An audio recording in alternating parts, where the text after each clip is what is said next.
할렐루야. 한 주간 잘 지내셨나요? 손 한번 인사 나누시겠습니다. 사랑합니다. 축복합니다. 고맙습니다.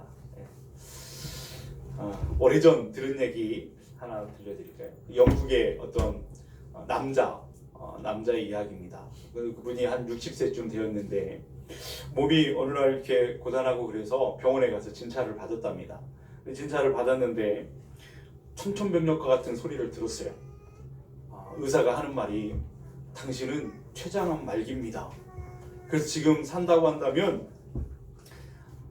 최대한 산다고 한다면 6개월 정도 그 전에 돌아가실 수도 있습니다. 이 시한부 그 판정을 그렇게 받게 되었습니다. 그러니 그 남자가 60대면 얼마나 지금 창창한 열심히 살아갈 그럴 때인데도 이제 낙심이 된 거죠. 절망했습니다.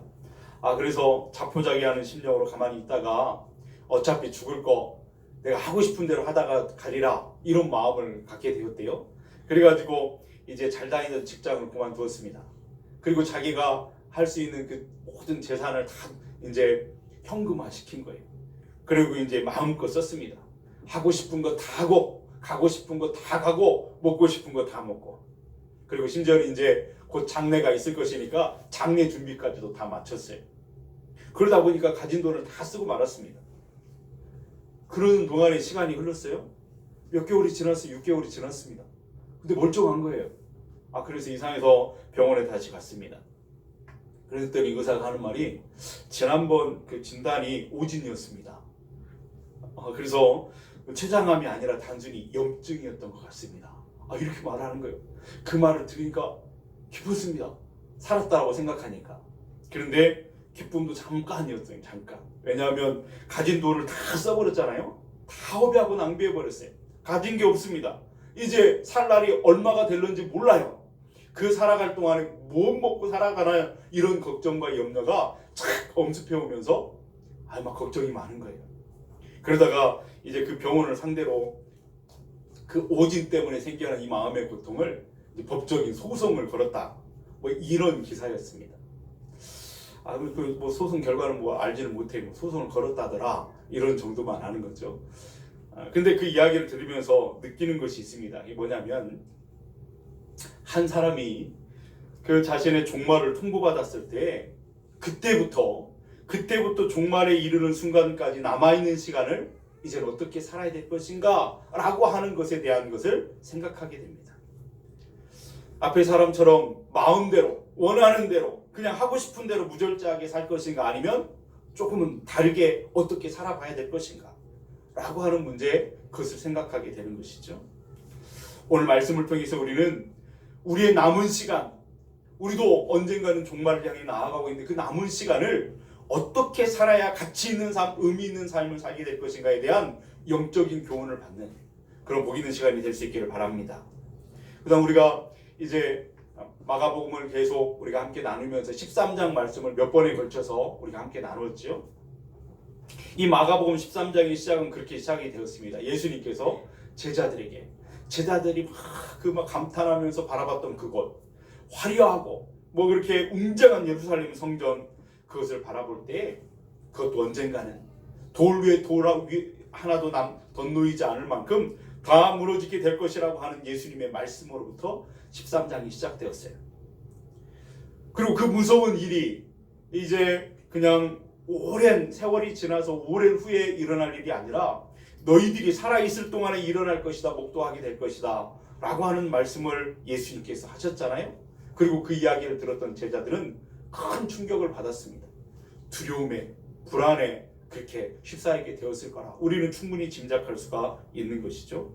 왜냐하면 성전의 종말이라고 하는 것은 곧 이스라엘의 종말을 의미하는 거였어요. 이스라엘 나라가 망한다라고 하는 것은 그 개인의 그 종말을 의미하는 것이나 똑같은 말이었기 때문입니다. 더구나 예수님은 온 세상의 종말까지도 말씀하시는 그런 말씀을 덧붙여 하셨죠. 그래서 13장에 흐르고 있는 그 분위기가 우리가 알 수 있는 건 뭐냐면 무거웠습니다.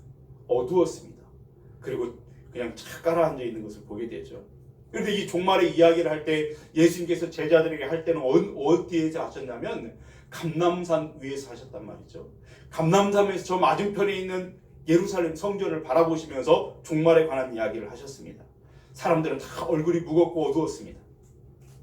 그런데 우리가 생각해 볼 때 그 예수님과 함께 12명, 13명이 거기에 있는데 그 가운데 그 종말을 가장 먼저 맞은 사람이 누구였는가 하는 것이죠. 누구였을까요? 예수님이셨습니다. 종말을 이야기하시고 가장 먼저 그 종말, 개인의 종말을 맞으신 분이 예수님이셨죠. 예수님이, 그러면 여러분 이 감람산에 앉아 있었던 그 시간, 예수님께서 제자들에게 말씀하시던 그 순간으로부터 예수님이 세상을 떠나시기까지 그분에게 남아있는 시간은 얼마였을까요? 오늘 말씀해 보니까 단 이틀뿐이었다라고 말씀하고 있습니다. 이틀 후가 되면 예수님은 개인의 종말을 맞고 세상을 떠나시게 될 것입니다. 1절 앞부분에 보니까 이렇게 말하잖아요. 이틀이 지나면 유월절과 무교절이라. 예수님은 유월절날 세상을 떠나셨습니다. 보통 이 유월절은 니산월, 유대인들에게는 그 아비벌 이렇게 부르죠. 바벨론식으로 말할 때 니산월 14일에 그 유월절이 되는데 그 요일을 근거로 본다고 한다면 목요일 저녁부터 해질 때부터 금요일 해질 때까지 유월절입니다. 그래서 우리가 아는 것처럼 예수님과 제자들이 그 최후의 만찬을 이렇게 드셨잖아요. 그때가 이제 유월절 만찬이었죠. 목요일 날 저녁에 그 식사를 하셨기 때문에 그 제자들과 예수님은 마지막 만찬 유월절 식사를 하시고 이제 겟세마네 동산으로 제자들과 함께 기도하러 가셨습니다. 기도를 마치셨을 때 예수님은 체포되셨죠. 그리고 끌려가십니다. 가야바 법정으로, 빌라도에게로, 또 가야바에게로, 또 헤롯에게로 그렇게 끌려다니면서 신문을 당하시죠. 매를 맞습니다. 그리고 사형언도를 받으시고 다음날 금요일날 아침 오전 9시에 골고다 언덕에서 십자가에 달리십니다. 우리를 대신 희생 제물이 되셔서 거기에 달리셔서 고통받으시죠.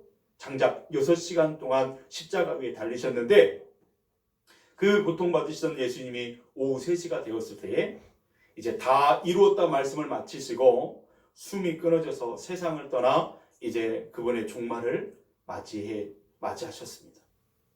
그렇기 때문에 이 감람산 위에서 종말을 말씀하셨던 그때를 기점으로 본다고 한다면 예수님께 남아있는 시간은, 종말을 향해 갈 때 그 남아있는 시간은 단 이틀뿐이었다라고 하는 사실을 우리가 알 수가 있는 것이죠.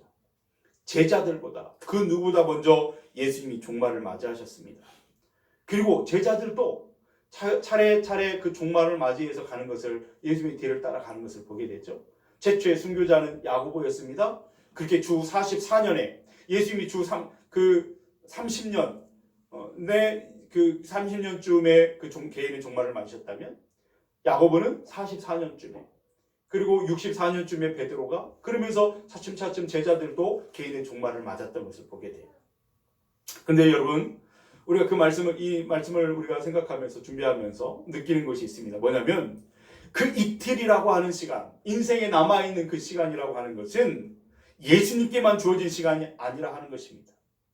우리가 믿음의 눈으로 볼 때 이틀이라고 하는 시간은 이 땅을 살아가는 모든 사람에게 주어진 남아있는 시간입니다. 물리적인 시간이라기보다는 영적인 시간으로, 실존적인 시간으로 우리가 이해할 수 있습니다. 다시 말하면 지금부터 우리 개인의 종말을 맞이하는 그 종말의 순간까지의 시간, 남아있는 시간을 이틀이라고 하는 것으로 이해할 수가 있겠습니다. 그래서 그 이틀이, 우리가 먼저 살았던 우리의 선배들도 그 이틀이라는 시간을 살았습니다. 그리고 이틀이 끝난 다음에 그렇게 세상을 떠나갔죠. 그리고 오늘 우리는 이틀이라는 시간을 지금을 살고 있다 하는 것입니다. 그래서 그 이틀이 어떤 사람에게는 여러 날이 될 수도 있고, 어떤 사람에게는 수년이 될 수도 있고, 어떤 사람에게는 수십 년이 될 수도 있겠습니다. 그리고 어떤 사람에게는 문자 그대로 오늘이 11월 14일이니까 내일 모레 16일 그날 개인의 종말을 맞이하는 사람도 있을 거예요. 아니, 이 지구상에 70억이라는 인구가 살고 있기 때문에 내일 종말을 맞이하는 사람도 있을 것입니다. 그래서 그 인생에 남아있는 시간은 하루일 거예요. 오늘 저녁에 종말을 맞는 사람도 있을 것입니다. 그에게 남아있는 시간은 반나절 정도밖에 남아있지 않죠. 그렇게 다양하게 시간들은 있을 수 있지만 여기서 말씀하시는 이틀이라고 하는 그 시간은 모두에게 주어진 남아있는 시간의 이야기를 하고 있는 것입니다. 그래서 지금도 우리 인생의 시계바늘, 남아있는 시계바늘은 지금도 똑깍 하고 지나가고 있는 거예요. 그만큼 우리의 이틀이 줄어들고 있다는 뜻이고, 언젠가는 그 마지막 순간에 앞에 우리가 서게 될 것이다 라고 하는 것을 우리가 생각하게 됩니다. 그런데 여러분, 저는 예수님께서 제자들에게 그 종말을 말씀하셨는데, 당신이 가장 먼저 그 종말을 맞으셨다라고 하는 그 사실 앞에서 큰 위로를 경험하게 됩니다. 왜 그러냐면, 여러분, 예수님은 우리의 스승이시고 모든 것의 모본이 되시는 분이시잖아요. 우리의 생각도, 우리의 판단도, 우리의 말도, 행동도 그것에 있어서 모든 것의 모본이 되실, 모델이 되시는 분이시죠. 그래서 우리가 어떤 일을 할 때 무엇을 어떻게 해야 될지를 모를 때에 우리는 어떻게 하면 되냐면 예수님처럼 하면 되는 거예요.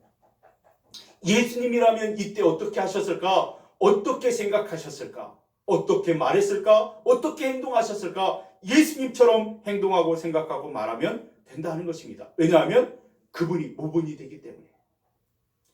그러니까 종말을 어떻게 해야 할까? 우리도 종말을 맞이하게 될 것인데 어떻게 해야 될까? 당황하지 않고 두려워하는 사람이 있다고 한다면 그 사람도 마찬가지입니다. 예수님께서 그 이틀을 어떻게 사셨는지를 배우면 되는 거예요. 그리고 그렇게 살면 되는 것입니다. 그 죽음의 종말을 어떻게 예수님께서 맞이하셨는가라고 하는 사실을 우리가 배우면서 우리에게도 찾아오게 될 그 종말을 그렇게 맞이하고 그렇게 준비하고 살아가는 저와 여러분의 영적인 지혜가 얻게 되기를 주님의 이름으로 축원드립니다. 그래서 여러분, 예수님께서 제자들에게 먼저 당신의 종말을 맞이하셨다라고 하는 것은 바로 이렇게 말하는 것과 똑같습니다.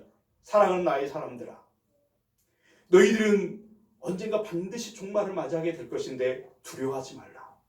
나를 바라보라. 내가 그 종말을 어떻게 맞이했는지, 그 종말 앞에서 어떻게 당당하게 평안하게 살았는지를 바라보라. 그리고 너희들도 그렇게 살아라. 말씀하시는 그것과 똑같다라고 하는 거예요. 자, 그렇다면 여러분, 예수님께서 그분에게 남겨진 남은 이틀이라고 하는 그 시간을 어떻게 사셨을까? 오늘 3절 말씀에 한번 보겠습니다. 3절 말씀에 보면 이렇게 말씀하시죠. 예수께서 베다니 나병 환자 시몬의 집에서 식사하셨다. 이렇게 말씀하고 있습니다. 여러분, 이것이 예수님께서 남아있는, 그 인생에 남아있는 종말을 향해 나아갈 때 그 남아있는 이틀 가운데에서 한 가지 일을 그렇게 하신 거예요. 겨우 이틀밖에 남지 않았습니다. 예수님 그것을 너무나 잘 알고 있었어요. 그런데 예수님은 시몬의 초청 앞에 응답하셨습니다. 그리고 평소에 자주 가시던 그 베다니 마을에 또 가신 거예요. 이틀밖에 안 남았는데. 여러분, 거기서 나병에 걸려서 고생하다가 주님을 만나서 고침받았다. 그래서 그 고침받은 기쁨으로 주체할 수 없었던 그 시몬이라고 하는 그 사람이 예수님을 초청하는 그 식사 자리에 예수님은 응답하신 거예요. 그 기뻐하는 마음에 동참하시는 모습을 보게 됩니다. 그리고 그 식사 자리에서 많이 앉아있었던 다른 사람들과 담소를 나누는 예수님의 모습을 성경은 우리에게 보여주고 있습니다. 이틀 남아있는 시간에 이 예수님을 가만히 그 장면이나 그 상황들을 우리가 가만히 묵상해 보면 예수님의 모습이 어땠을까를 보게 돼요. 이틀 후에는 떠나실 분이라고 하는 그분답지 않은 그런 모습을 우리에게 보여줍니다. 평안합니다.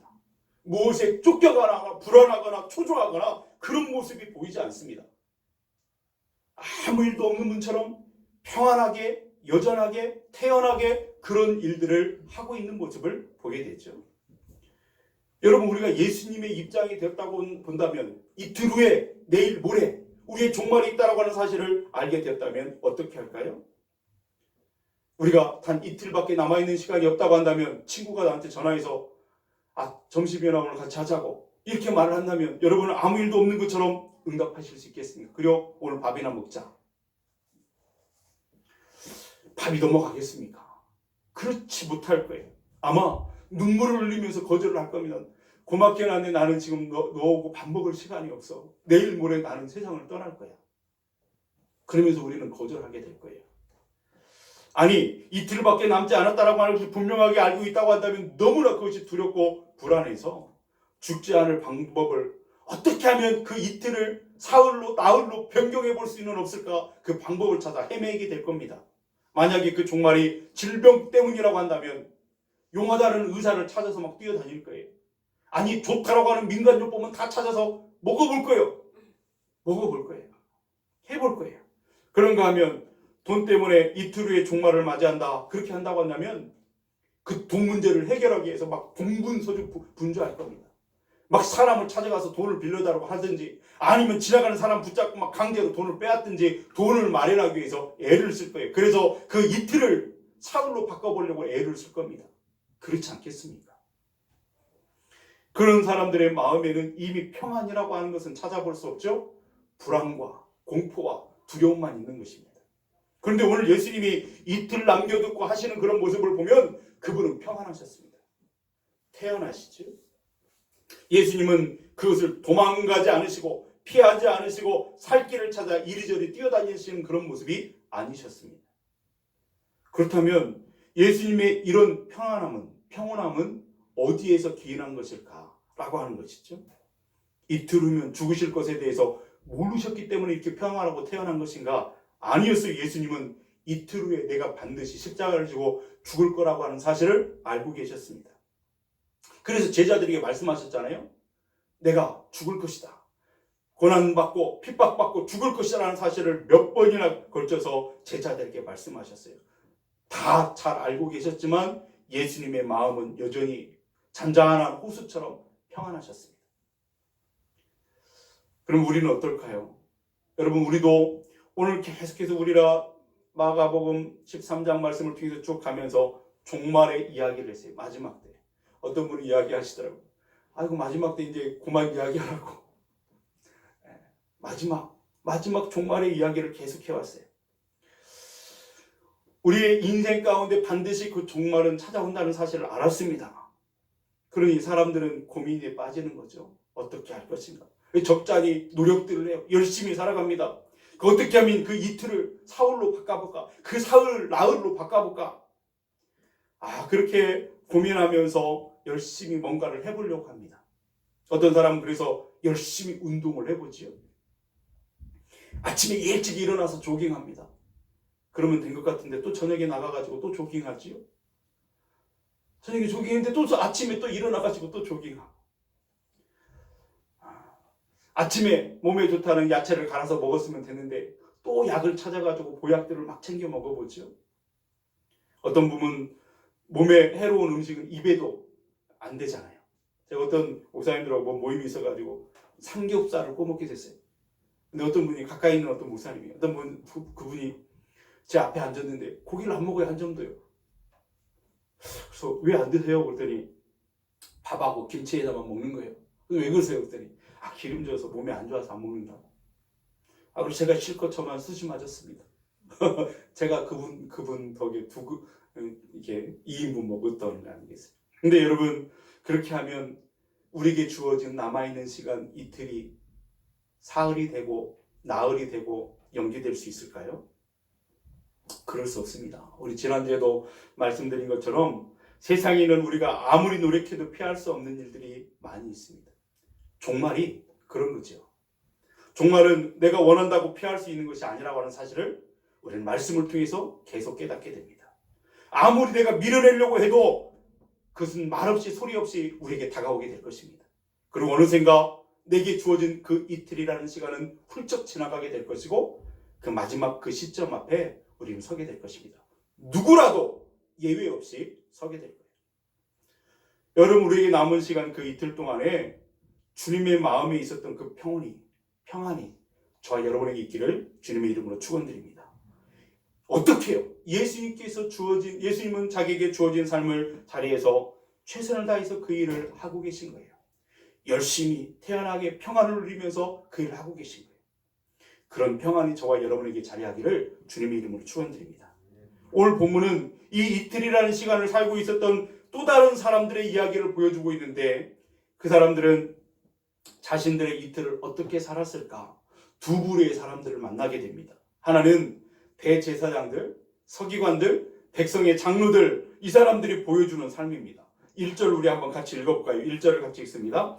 이틀이 지나면 유월절과 무교절이라 대제사장들과 서기관들이 예수를 흉계로 잡아 죽일 방도를 구하며 이르되 밀란이 날까 하노니 명절에는 하지 말자 하더라.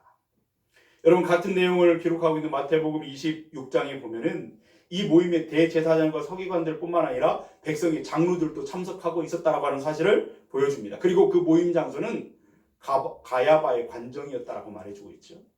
가야바의 관정, 가야바의 집무실이었습니다. 그럼 그들이 모여가지고 머리를 맞대고 한 것이 무엇일까요? 그들이 이틀이라고 하는 시간 동안에 그들에게도 주어진 이틀이라고 하는 시간 동안에 그들이 몰두하고 있는 일이 뭔가 하는 것입니다. 그것은 예수님을 어떻게 하면 죽여서 없애버릴까 라고 하는 것에 몰두하고 있었음을 보게 되죠. 이들이 지금 모여서 우연히 길 가다가 만나가지고 이야기를 하는 것이 아니었습니다. 이 그들 가운데에도 누군가는 주동자가 있었습니다. 그 일의 주동자예요. 그래서 시간을 정하고 장소를 정하고 또 심부름하는 종들을 통해서 집집마다 사람을 보내가지고 초대하고, 그래서 지금 사람들이 거기에 모여있는 것 아니겠어요? 그렇게 모였습니다. 아마도 그 주동자는 가야바였을 겁니다. 가야바. 왜냐하면 그 지금 가야바 관정에서 그 일을 하고 있기 때문에. 그리고 이미 그 가야바는 예수님이 죽어야 된다라고 이야기를 했던 사람 아니겠습니까? 요한복음 11장에 보면은 그래서 가야바가 그래요. 우리가 기회를 봐서 예수만 죽이면 다 모든 일은 잠잠하게 될 것이다. 끝나게 될 것이다. 이미 그렇게 말했던 장본인이 누구였냐면 가야바였습니다. 그런데 여러분, 가야바, 그의 신분이 어떤 신분을 갖고 있죠? 대제사장이었습니다. 그 해의 대제사장. 그렇다고 한다면 여러분, 제사장이 하는 일은 뭘까요? 삶에 고단하고 지친, 세상에서 고단하고 지친 백성들이 하나님께 제물을 가지고 나와서 눈물로 기도할 때 그 제물과 눈물을 받아서 하나님께 올려드리고, 백성들을 위로하고 백성들을 축복해서 쓰러진 사람들을 다시 세우고 하나님의 생명 안에 거하며 살도록 인도해줄 사명이 있는 사람이 제사장 아니겠어요? 제사장은 사람을 살리는 그 일에 부름받고 쓰임받는 사람이었습니다. 그런데 지금 제사장들이 머리를 맞대고 하는 짓이 무엇이냐면 사람을 죽이겠다는 거예요. 예수님을 죽이겠다는 거예요. 어떻게 하면 그를 죽일 수 있을까? 하나님의 뜻과는 정반대의 일을 모의하면서 있었던 것입니다. 여러분, 생각해 보십시오. 그들의 모임에도 돈이 들어갔을 겁니다. 비용이 들어갔을 거예요. 그들은 모여서 식사도 했을 것이고 다가도 하고 차도 마시고 그랬을 거예요. 그런데 그 모임이 모이느라고 그들은 돈보다 훨씬 더 값진 것을 사용하고 있는데 그것이 뭐였냐면 시간이었습니다. 이 사람들이 예수님을 죽이는 그 악한 일을 위해서 몰두하고 있는 동안에 그들에게도 주어진 그 이틀이라고 하는 인생에 남아있는 그 시간들을 점점 줄어들고 있었던, 종말이 가까워지고 있었다라고 하는 것을 우리는 바라보게 됩니다. 그리고 정말 불행한 것은 예수님의 제자 중에도 어리석게도 그들의 삶에 동조하고 동참하고 있는 사람이 있었다라고 하는 거예요. 예수님의 제자 가운데도요. 그 사람이 누구였냐면 가룟 유다였습니다. 10절 11절 말씀 우리 한번 같이 읽어볼까요? 12 중에 하나인 가룟 유다가 예수를 넘겨주려고 대제사장들에게 감해 그들이 듣고 기뻐하여 돈을 주기로 약속하니 유다가 예수를 어떻게 넘겨줄까 하고 그 기회를 찾더라. 아멘. 유다는 예수님을 죽이려고 가야바 무리에게 동조합니다. 그 악한 그 일에 동참하게 되죠. 이용당했습니다. 그래서 그도 역시 자신에게 남아있는 이틀이라고 하는 인생의 남은 시간을 자기의 스승이면서 주님이면서 구원자이신 예수님을 죽이려고 하는 그 일에 그 시간을 흘려보내고 있는 것을 보게 되죠. 여러분, 지금 이 땅에, 이 지구상에 존재하는 사람들이 70억이 넘는 사람들이 살고 있습니다. 다 각자가 자기에게 주어진 이틀이라고 하는 남아있는 시간들이 있어요. 그런데 지금도 많은 사람들이 하나님의 뜻과는 정반대로 하나님이 원하시는 일과는 전혀 상관없는 일을, 악을 저지르면서 자신들의 이틀을 흘려보내고 있다라고 하는 것은 너무나 자명한 일입니다.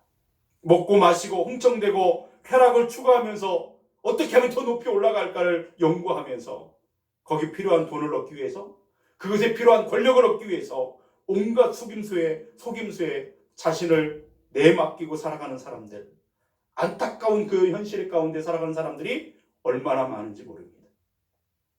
그리고 그 이틀을 통해서 다른 사람을 죽이고 쓰러뜨리는 그 일에 몰두하는 그런 사람들이 너무나도 많다라고 하는 사실입니다. 여러분, 지금 저기 미얀마에서 일어나고 있는 그들이 미얀마에서 저지르고 있는 군부 세력의 그 만행을 우리가 뉴스를 통해서 보지 않습니까? 다른 나라 일이라고 우리는 관심이 조금 적지만 거기에서 지금 벌어지고 있는 만행을 여러분 듣지 않습니까? 저 아프가니스탄의 그 탈레반이 정부를 장악하고 저지르고 있는 그 만행을 우리가 보지 않습니까? 그들이 사람들을 잡아 죽이고 폭탄 테러를 이루고 물질과 사람의 생명을 빼앗아가는 그 모든 일들, 여러분 거기에도 여러 가지 비용이 들어가고 여러 가지 사람들의 어떤 많은 것들이 거기에 들어가요. 그들에게도 주어진 그 이틀을 그들은 악한 일을 저지르는 그 일에, 사람을 죽이는 일에 지금 몰두하고 있는 모습. 대제사장과 서기관들과 백성의 장로들처럼, 여기 그들처럼 그들도 그렇게 살아가고 있습니다. 이 사람들은 자신들의 이틀을 어떻게 흘려보내고 있는지, 남아있는 자신들의 종말을 향하고 있는 남아있는 그 시간을 다 지나가면 어떤 종말이 내게 다가오게 될 것인지 조금도 생각하지 않고 염두에 두지 않고 그 죄악의 욕망 가운데 빠져서 그 아까운 시간들을 낭비하고 있는 모습을 보게 됩니다. 그 이틀이 끝나고 나면 모든 사람에게 하나님은 물으실 것입니다. 내가 너에게 준 이틀을 너는 무엇하다 왔느냐 물으실 겁니다. 그래서 가야바 같은 사람은 대답할 겁니다. 저는 그 이틀 동안 예수님을 죽이는 일에 몰두했어요. 어떤 사람은 또 말할 것입니다. 나는 세상의 쾌락을 쫓아서 살았습니다. 그리고 그들은 모두가 다 인생이라고 하는 그 이름의 이틀을, 그 이틀이 그렇게 짧을 줄은 몰랐다고 하면서 눈물을 쏟을 것입니다. 이렇게 짧을 줄 알았다고 한다면 내가 그렇게 살지 않았을 것이라고 후회하면서 가슴을 치면서 울 것입니다. 여러분, 그때가 되면 땅을 치며 후회해봐도 소용없는 일들이 너무나 많이 일어나게 될 거예요. 그렇게 눈물 짓는 사람들을 너무나 많이 볼 것입니다. 근데 여러분, 오늘 본문에는 이런 사람들과 달리 그 이틀을, 남아있는 그의 삶의 순간순간들을 아름답게 살아가는 사람들도 있었음을 보여줍니다. 그 중에 한 사람이 시몬이라고 하는 사람이죠. 이 사람은 한때 살이 막 썩어 문드러지는 나병에 걸렸던 그런 사람이었습니다. 그러니 이 사람은 마을에 함께 살지 못했어요. 쫓겨날 수밖에 없었죠. 아무 희망이 없어요. 함께 살 수도 없고, 그는 살이 문드러 썩어지고 냄새나는 그 살이 썩는 냄새를 자기가 맡으면서 아무 희망도 없고 죽을 날을 기다릴 수밖에 없는 그런 인생이었습니다. 그러다가 극적으로 예수님을 만나게 됐죠. 예수님이 그를 찾아와 그를 만나 주셨습니다. 예수님은 그를 불쌍히 여기셔서 그를 깨끗하게 치료하셨죠. 그래서 그는 다시 사랑하는 가족들을 만나게 되었고 그 베다니 마을에 다시 살게 되었습니다. 그런데 어느 날, 그날 그 귀하신 예수님이 그 마을에 오신다는 거예요. 자기가 살고 있는 그 동네에 오신다는 거예요. 얼마나 기뻤을까요? 그래서 잔치를 벌입니다. 예수님을 집으로 초대하고 식사를 대접하고 싶었어요. 그 시몬의 마음에는 주님을 향한 사랑, 그분에게 받은 은혜에 대한 감격, 그 은혜에 대한 그 감격과 감사로 충만하고 가득했음을 보게 되죠. 어떻게 하면 예수님을 기쁘게 할까? 어떻게 하면 예수님을 더 잘 대접할까? 그것밖에 그 마음에 없었습니다. 그것이 전부였어요. 이 시몬의 일생 한복판에 예수님이 함께하고 계셨다는 사실을 보여주고 있습니다. 그러니 이 사람은 예수님을 생각하며 예수님의 은혜를 바라보고 예수님의 은혜를 받고 감격하는 그의 인생은 참 복 있는 인생이었음을 우리가 깨닫게 되지요. 그 사람은 그의 이틀을, 그의 남아있는 인생을 사랑하는 사람을 위해서, 감사하는 일을 위해서 기뻐하고 대접하는 일을 하면서 사용하고 있었으니 이 사람은 그 이틀이라고 하는 남아있는 시간을 잘 살고 있었다라고 하는 것입니다. 그리고 오늘 본문에 또 한 사람, 나사로의 여동생 마리아라고 하는 사람을 우리에게 보여주죠. 오늘 본문에는 그 사람을 그저 한 여자라고만 그렇게 보여주고 있지만 요한복음 12장에 가서 보면 그녀가 마리아다라고 하는 그의 이름을 밝혀주고 있습니다.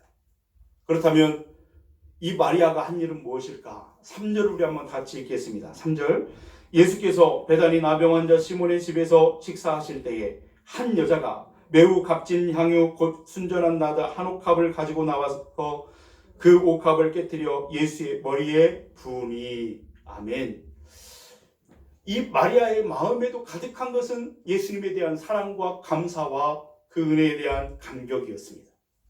그의 오라비 나사로가 죽었습니다. 하루 이틀이 지나면서 그의 몸은 썩어가는 냄새가 납니다. 무덤에 묻혔는데 예수님이 오시더니 나사로야 일어나 나오라 말씀하시며 그를 살려주셨습니다. 죽었던 오라버니가 살았으니 그 감격과 그 감사와 그 감격은 무엇과도 비교할 수 없는 것이었죠. 그래서 무엇으로 다 감사할 수 있을까? 예수님 앞에 드리는 것은 어떤 것도 아까웠지 않았습니다. 그래서 그녀는 예수님께 자기가 가지고 있던 가장 소중히 여겼던 그것, 향유를 가지고 나와 그분의 머리에 부읍니다. 여러분, 유대인들이 사람이 죽으면 시신에 향품을 바르게 되는데, 이 마리아가 했던 예수님에 대한 사랑의 행위는 자신도 모르는 사이에 예수님의 장자에 있을 그 장례를 미리 예비하는 그런 일이 되었습니다. 8절 말씀을 한번 볼까요? 그는 힘을 다하여 내 몸에 향유를 부어 내 장례를 미리 준비하였느니라. 예수님께서 그의 사랑의 그 행위를 그렇게 말씀해 주십니다. 여러분 보십시오. 그 이틀이라고 하는 시간이 모든 사람들에게 주어졌는데 그 이틀을 살아가는 사람들의 모습은 어쩌면 그렇게 다를 수 있을까? 어떤 사람은 그 이틀 동안 음모를 꾸밉니다. 사람을 죽이고 악을 행하고 방탕하고 타락하고 하나님의 마음을 아프게 하는 일을 자기도 모르는 사이에 하고 살아갑니다. 그러나 어떤 사람들은 그 이틀 동안 은혜를 사모하고 그 은혜를 받고 누리면서 그 은혜에 감사하면서 더 많이 사랑하기 위해서, 더 많이 감사하기 위해서, 더 많이 대접하기 위해서 그렇게 살아갑니다. 그래서 어떤 사람들의 이틀에는 사탄으로부터 나오는 그 어둠이 짙게 깔려있는 인생이지만 어떤 사람의 인생에는 하나님으로부터 나오는 비춰지는 그 생명의 빛으로 환한 인생이 있다는 것을 말씀을 통해서 보게 되죠. 그래서 여러분, 그 이틀을 우리의 남아있는 종말을 향해 나아갈 때 그 남아있는 그 이틀이라고 하는 시간을 어떻게 사느냐에 따라서 그 인생의 성패가 갈려지게 되고 하나님 앞에서 그 평가가 달라질 수 있음을 우리에게 가르쳐 줍니다. 그렇다면 예수님의 제자 가룟 유다의 그 인생의 평가는 어떻게 남게 되었을까요? 가룟 유다는 영원한 배신자라고 하는 낙인이 찍힌 인생이 되었습니다. 예수님을 믿든지 안 믿든지 많은 사람들이 배신의 이야기를 할 때마다 가장 먼저 떠오르는 사람은 가룟 유다입니다. 그 가룟 유다의 이름은 저주받은 이름이 되고 말았습니다. 그리고 유다는 예수님의 공동체에서 가장 먼저 그 사람들 중에서 가장 먼저 죽음을 맞이하는 사람 아니겠습니까? 예수님이 그들 가운데서 이제 종말을 가장 했다고 이야기를 들었지만 사실은 유다가 예수님보다 조금 더 일찍 죽음을 맞이했어요. 그래서 그의 종말은 정말 처참했잖아요. 예수님이 여러분 마태복음 27장 3절 4절 우리 한번 화면을 보고 같이 읽어볼까요? 그때에 예수를 판 유다가 그의 정죄함을 보고 스스로 뉘우쳐 그 은 30을 대제사장들과 장로들에게 도로 갖다 주며 이르되 내가 무죄한 피를 팔고 죄를 범하였도다 하니 그들이 이르되 그들이 우리에게 무슨 상관이냐 네가 당하라 하거늘 유다가 은을 성수에 던져놓고 물러가서 스스로 목매어 죽은지라. 예수님께서 사형언도를 받는 그 소식을 듣고 나서 그것을 보고 나서 스스로 나아가 목매어 자살하고 말았습니다. 스스로 목숨을 끊어버렸어요. 예수님 하나님은 사람을 창조하실 때 잘 살아라 라고 살라고 말씀하셨는데 명령하셨는데 스스로 목숨을 끊어버리는 그런 일이 벌어지고 말았습니다. 사도행전 1장에 가서 보면 그의 최후가 얼마나 비참했는지 그는 배가 터져 창자가 흘러나와 죽었다라고 기록해주고 있습니다. 그의 종말은 그렇게 너무나 참혹한 모습으로 보여지고 있죠. 실패한 인생이었습니다. 마태복음 14장 21절에 보면 예수님께서 말씀하시기를 그는 태어나지 않았으면 더 좋았을 것을 말씀하시죠. 그러나 반면에 그 이틀을 예수님을 사랑하고 섬기며 감사한 마음으로 살았던 마리아에 대한 평가는 어떻게 나왔냐면 마리아는 영원한 명예가 주어졌음을 보게 돼요. 9절 말씀 우리 한번 같이 읽겠습니다. 내가 진실로 너희에게 이르노니 온 천하에 어디서든지 복음이 전파되는 곳에는 이 여자가 행한 일도 말하여 그를 기억하리라 하시니라. 아멘. 마리아의 그 이름은 복음이 전파되는 모든 곳에 모든 사람들에게 기억되는 이름이 되었다라고 하는 거예요. 그보다 더 영광스러운 일이 어디 있겠습니까? 여러분, 누구에게나 이틀이라고 하는 시간이 주어졌습니다. 종말을 향해 남아있는 시간이요. 지금 이 순간부터 우리의 호흡이 멎는 그 순간까지가 이틀이라고 본다면 모두가 다 이틀을 살고 있는 것입니다. 그 이틀을 어떻게 사느냐에 따라서 우리의 삶은 하나님 앞에서 성공으로 실패로 갈려지게 됩니다. 문제는 가야바나 유다처럼 그 이틀을 살다가 비참한 종말을 맞이하게 될 것인가, 아니면 마리아처럼 살아서 영광스러운 종말에 이르게 될 것인가 라고 하는 것이 문제입니다. 그러므로 주어진 이틀 동안 사랑 우리 금강의 모든 가족들은 주님을 더 사랑하는 사람들이 될 수 있길 바랍니다. 주님이 내게 맡겨주신 그 일에 몰두하면서 그 은혜를 사모하면서 베푸신 그 은혜를 누리면서 감격하면서 사랑하면서 대접하면서 그렇게 살아가실 수 있기를 주님의 이름으로 축원드립니다. 그렇게 살기를 주님이 원하십니다. 그리고 말씀을 통해서 우리에게 보여주시고 계시는 거예요. 이렇게 살아야 된다라고 말씀하시죠. 그래서 우리가 인생길에서 이제 앞으로 남아있는 그 이틀이라는 시간을 살아갈 때 만나게 되는 길에서, 인생길에서 만나게 되는 모든 사람들 중에 어떤 이는 우리보다 먼저 세상을, 먼저 종말을 맞는 사람도 있을 것이고, 나보다 더 늦게 종말을 맞는 사람도 있을 것입니다. 그렇지만 우리가 이 땅을 순례자로서 나와서 이제 살아가면서 천국을 향해 나아갈 때 함께 동행자가 되었으니, 여러분, 우리가 후회 없이 서로를 사랑하고 챙겨주고 예수님의 복음을 함께 나누면서 살다가 그 이틀이 다 지나고 하나님 앞에 서는 그날 천국은 열리고 하나님이 우리를 그렇게 맞아주실 줄로 믿습니다. 그때가 되면 천국을 향해 순례자로 살다가 그렇게 사랑하며 살다가 살았던 사람들을 천국 문에서 다시 만나게 될 것입니다. 먼저 갔던 이들도 나중에 오는 이들도 천국 문에서 다시 만나게 될 것입니다. 우리에게 주어진 이틀을 그렇게 살아가는 우리 건강의 가족들이 되기를 주님의 이름으로 축원드립니다. 그리고 마지막으로 우리가 나누고 싶은 말씀은, 어떻게 그 이틀밖에 남아있지 않는데 그런 상황에서 예수님은 그토록 평안할 수 있었을까? 그것은 예수님은 종말과 그 이후의 이유를 너무나 잘 알고 계셨기 때문입니다.